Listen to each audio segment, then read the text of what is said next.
ಏನ್ ಬೇಕಂತ ಮಾಡಿ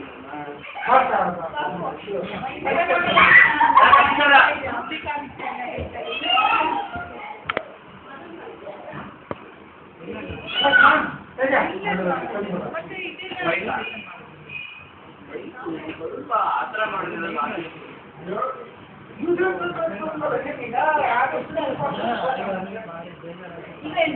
ಯೂಸಸ್ ಪ್ರಶ್ನೆ ಅಲ್ಲ ಏನ್ ತಗೊಂಡ್ರೆ ಇನ್ನೊಂದು ತಿನ್ನೋದು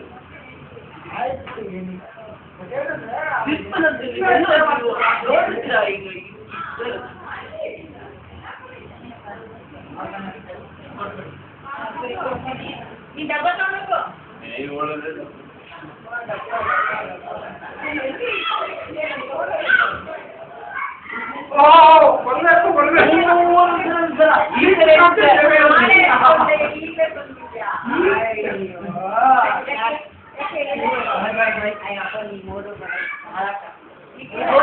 ಇಡ್ಲಿ